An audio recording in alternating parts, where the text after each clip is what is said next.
बिस्मिल्लाहिर्रहमानिर्रहीम। अस्सलाम वालेकुम। क्या हाल है?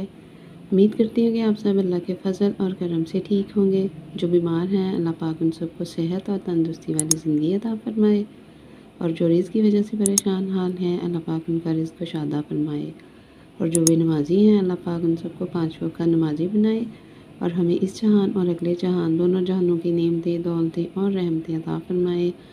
आमीन। आप ये सोच रहे होंगे कि ये किसकी तस्वीर मैं दिखा रही हूँ आज। तो आज मैं आपके साथ अपनी कुछ यादें शेयर करने जा रही हूँ। ये है मेरे मरहूम शौहर, उनकी तस्वीर है। तो इनकी आज बरसी है। इनको आज इस दुनिया से गए हुए 9 साल गुज़र गए हैं। 8 फरवरी और हफ्ते का दिन और 2014। ये वो दिन था जब इनकी डेथ हुई है। जुमे का दिन गुज़रा था और रात को बात की है मुझसे, और 11 बजे खाना खाने का टाइम था, क्योंकि सऊदीया का टाइम हमसे 2 घंटे पीछे है। तो ये सऊदीया में गए थे, तो रात को खाना खाया है और सुबह उठे ही नहीं है। मतलब नमाज के लिए उठते थे तो उठे ही नहीं थे। इनकी मौत में डेथ हो चुकी थी।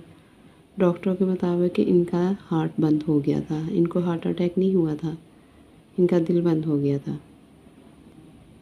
तो इन्होंने हफ्ते की शाम को उम्रे के लिए जाना था। अभी इन्हें सऊदीया गए हुए 4 माह गुज़रे थे। बहुत खुश थे कि मैंने उम्रे के लिए जाना है, और कुरान पाक पढ़ते थे। वहाँ जाके रूटीन इनकी इतनी अच्छी हो गई थी कि 5 वक्त नमाज़ पढ़नी और कुरान पाक भी पढ़ना। तो एक कुरान पाक पढ़ लिया था और दूसरा पढ़ रहे थे। कह रहे थे जब मैं उम्रा करने जाऊँगा तो जब पहली नज़र मेरी काबे पे पड़ेगी तो मैं अल्लाह के हजूर पेश करूँगा कुरान पाक पढ़ा हुआ दूसरे वाला। तो अल्लाह पाक ने इतनी ज़िंदगी नहीं दी कि ये दोबारा उठ सकें और उम्रा कर सकें।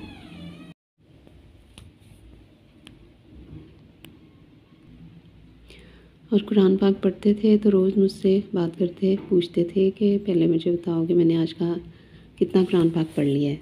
तो मैं आइडिया लगाती थी कि इतना इतना। तो माशाल्लाह ज़्यादा पढ़ लेते थे कि मैंने इतना पढ़ना है। तो बहुत खुश होते थे कि मैं यहाँ आके बहुत खुश हूँ, और मुझे इमामत करने का भी मौका मिला। कहते एक अरबी ने ज़ोहर की नमाज़ के वक्त नमाज़ पढ़ने गए हैं तो मुझे आगे करके कहा कि आप इमामत करवाओ। तो उस दिन बहुत खुश थे। तो ये बात सुन के मुझे भी बहुत खुशी हुई थी कि अल्लाह पाक ने इतनी इज़्ज़त दी है कि आपको ये मौका मिला है। तो बहुत खुश होते थे, वहाँ की बातें सुनाते थे। रोज़ की रोज़ रूटीन जैसे टाइम गुज़रता था, शाम को बात होती थी डेली।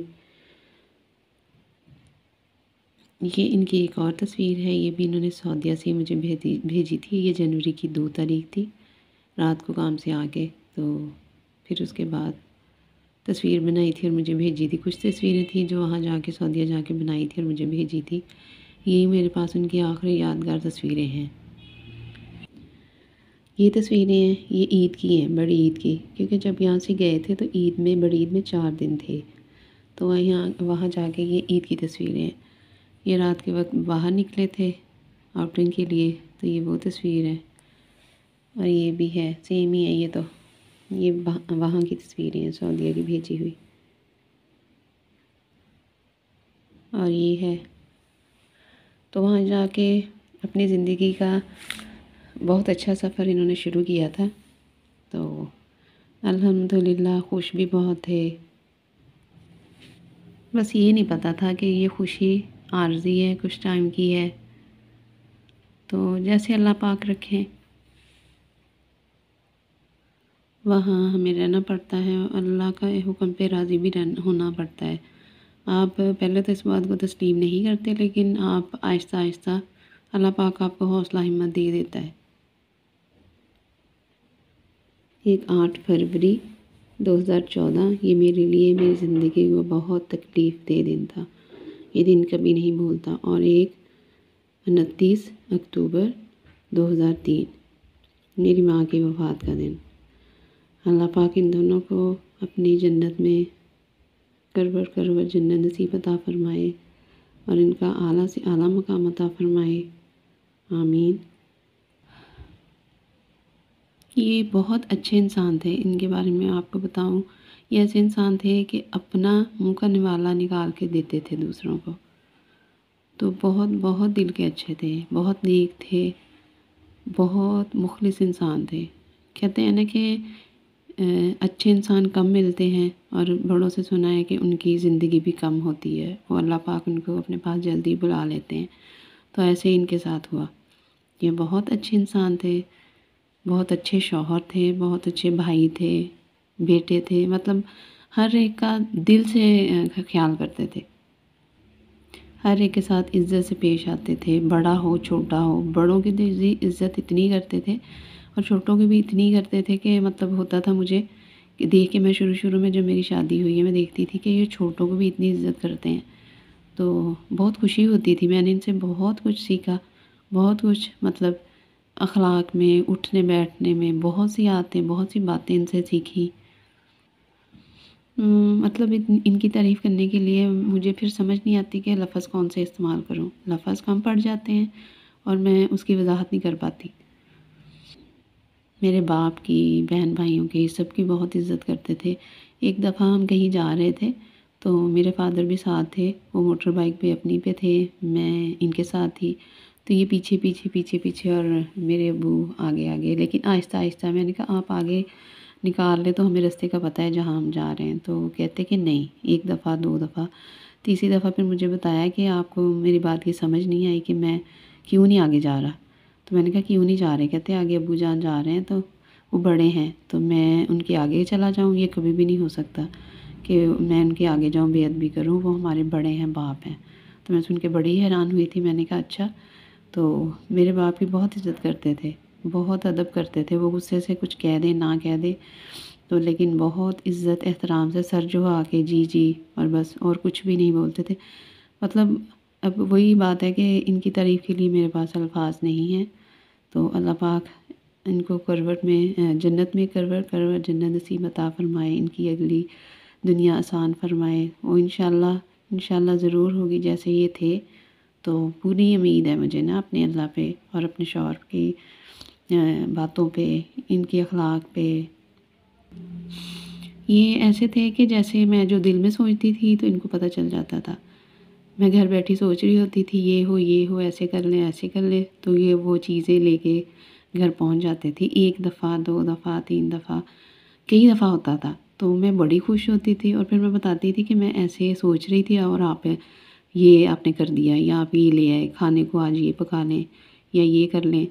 तो अल्हम्दुलिल्लाह, तो बड़े खुश होते थे। फिर सुन के कहते थे कि दिल को दिल से राह होती है, तो मुझे समझ आ जाती है कि मेरी मिसेज़ ये सोच रही है और मैं ये लेके हाज़िर हो जाऊँ। ये मेरी मतलब पूरी आज़माई हुई बात है। एक दफ़ा नहीं, बहुत सौ दफ़ा जितनी उनकी ज़िंदगी मेरे साथ गुज़री, उसमें मेरे साथ जो होता था ना, तो मैं बड़ी खुश होती थी और अल्हम्दुलिल्लाह अल्लाह का शुक्र अदा करती थी और सोचती थी कि इतने अच्छे शौहर मुझे कैसे मिले हैं, किसकी दुआ से मिले।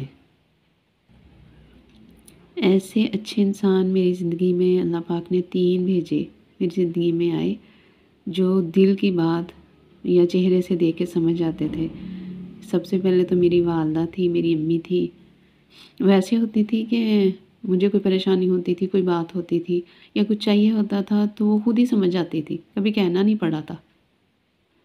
तो मेरी एक जैसी आदत भी थी कि मैं कभी कहती नहीं होती थी कि अम्मी मुझे ये ले दे, अम्मी ये ले दे, वो ले दे। तो अम्मी खुद ही ले देती थी, तो बहुत अच्छा लगता था। मेरी अम्मी के बाद मेरी एक दोस्त थी, कज़न थी, तो वो ऐसी थी। अल्लाह पाक उसको भी जन्नत नसीब अता फ़रमाए, वो भी फ़ौत हो चुकी है। वो मुझसे 1 साल बड़ी थी, हम दोनों हम एज थे और बहुत अच्छी फ्रेंड थी।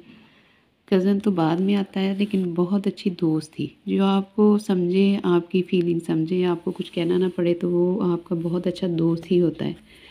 तो वो थी फ़ायज़ा मुनीर। वो भी अल्लाह की ऐसी नेक बंदी थी कि वो मतलब मुझे कुछ, मैं सोच रही होती थी ना जब उसके साथ होती थी, तो मैं सोच रही होती थी और वो कर देती थी।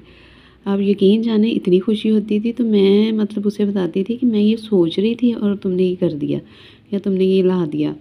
तो वो खुश होती थी, अच्छा कि मेरे साथ 1 दफ़ा, 2 दफ़ा, 3 दफ़ा, कई दफ़ा होता था। फिर आहिस्ता आहिस्ता हमारी इतनी अच्छी दोस्ती हो गई कि वो मतलब मेरे साथ अपनी हर बात शेयर कर लेती थी, कहती थी मुझे कोई टेंशन नहीं होती, टेंशन फ्री मैं तुमसे बात करती हूँ। तो अल्लाह ने वो ऐसी दोस्त मुझे नसीब की थी कि मैं जिसके साथ हर वक्त दिन रात रहूँ, मतलब मैं किसी तरह से भी तंग नहीं आती थी। और मेरी वालदा भी ऐसी थी, और आगे जब मेरी शादी हुई है तो मेरे शौहर भी ऐसे थे। अल्लाह पाक ने ऐसे शौहर दिए थे कि मैं बहुत खुश होती थी। और ये तीनों लोग ऐसे थे मेरी ज़िंदगी में कि इनसे कहना कुछ पड़ता नहीं था, और ये खुद ही आपको वो चीज़ दिला देते थे, दे देते थे, या आपके साथ वैसे बात करते थे जो आपको चाहिए होता था। तो अल्लाह पाक इन तीनों को करवट करवट जन्नत नसीब अता फरमाए। और जो मेरी कज़न थी, उसका जब उसकी डेथ हुई है ना, तो उसका एक बेटा था, वो था अभी स्कूल नहीं जाता था, तो वो जब फौत हुई है तो अब तो माशाल्लाह वो स्कूल जाता है। अब तो वो 10 साल का हो गया है। तो अल्लाह पाक उसे भी जन्नत दे, जन्नत के ख़जानों में से उसका घर बहुत खूबसूरत हो। मुझे लफ्ज़ समझ नहीं आ रहे कि मैं क्या कहूँ, क्या बोलूँ। तो आप समझ सकते हैं। जब ये सऊदीया गए हैं तो मोहम्मद मूसा मेरा बेटा तब 2 माह और 4 दिन का था। तो इनका बाहर जाने का अचानक से प्रोग्राम बना, सब कुछ जल्दी-जल्दी हो गया।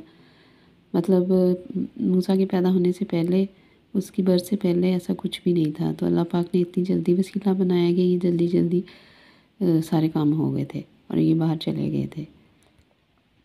और ये 4 माह बाहर रहे हैं जाकर, और मूसा तब 6 माह का हो गया था जब इनकी डेथ हो गई है।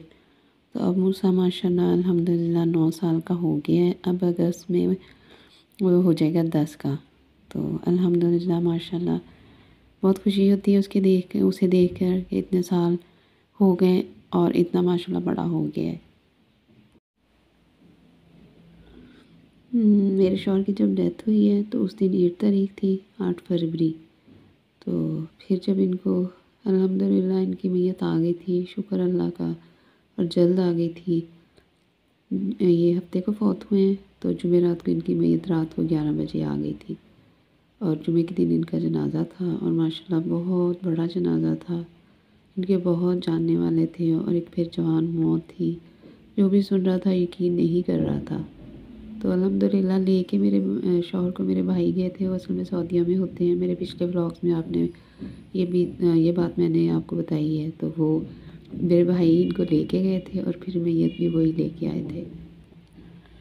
असल में इतने दिन भी इसलिए लग गए कि हफ्ता इतवार आ गया था ना, तो छुट्टी थी, वहाँ छुट्टी होती है वहाँ की हुकूमत को, कागज़ाई कार्रवाई जो करनी होती है, तो उसके लिए फिर ऑफिस बंद थे। तो अल्हम्दुलिल्लाह पीर, मंगल, बुध और जुमेरात की रात को इस्लामाबाद एयरपोर्ट से इनकी मैयत मेरे भाई छोटे लेने गए थे। तो जुमे को इनका जनाज़ा था। तो इनके जाने के बाद मूसा था जिसको मैं देख के खुश होती थी, हंसती थी। तो मैं खुद हैरान होती थी कि मैं हंसती हूँ। तो उसकी नई नई शरारतें, क्योंकि वो अभी 6 माह का था। तो शुक्र अल्हम्दुलिल्लाह कि अल्लाह ताला ने हमें बेटा दिया है। वो बिल्कुल अपने बाप जैसा है। उसकी आदतें, उसका बोलना, मतलब सब कुछ ही। मैं दुआ यही करती थी जब ये पैदा होने वाला था कि अल्लाह ताला मुझे बेटा देना। पहले तो मैं बेटा और बेटी मांगती नहीं थी। जब मांगती थी तो यही कहती थी बेटा हो तो अपने बाप जैसा हो। तो मेरे शौहर कहते थे कि नहीं, अपनी माँ जैसा, बेटी हो तो माँ जैसी हो। तो ऐसे एक दूसरे से लगे रहते थे। तो अल्लाह ने वो जो बातें कहती थी वो पूरी हो गई। तो मुझे नहीं पता था कि मैं मांगती हूँ तो ये पूरी कैसे होनी है। इंसान को असल में पता कुछ नहीं होता, और जो मांग रहा होता है तो जिस तरह से उसे मिलता है तो फिर वो हैरान होता है कि कही हुई बातें कैसे अल्लाह पूरी करता है। इसीलिए कहते हैं कि अल्लाह से मांगते रहना चाहिए हर वक्त, उठते बैठते। तो अल्हम्दुलिल्लाह अल्लाह ने अता किया। अल्लाह पाक अपना मोहताज रखे, अल्लाह किसी को किसी बंदे का मोहताज ना करे। और यही दुआ करनी चाहिए हमें, हर चीज़ अपने रब से मांगनी चाहिए। तो आज का व्लॉग मैं यही ख़त्म करती हूँ, बहुत लंबा हो जाएगा। ये ऐसी बातें जो ख़त्म ही नहीं होती। तो अगर कोई गलती हो गई हो बीच में बोलते वक्त, कोई लफ्ज़ गलत बोला गया हो तो उसके लिए माज़रत। तो जो भी ये वीडियो देखेगा मेरे शौहर मरहूम के लिए, और मेरी कज़न, मेरी दोस्त फ़ायज़ा के लिए, और मेरी अम्मी के लिए दुआ खैर ज़रूर कहिएगा। अल्लाह पाक आपको जज़ाए खैर दे। तो मिलते हैं नेक्स्ट वीडियो में नेक्स्ट नए ब्लॉग के साथ। अपना ख्याल रखिएगा, मुझे दुआ में याद रखिएगा। अल्लाह हाफिज़।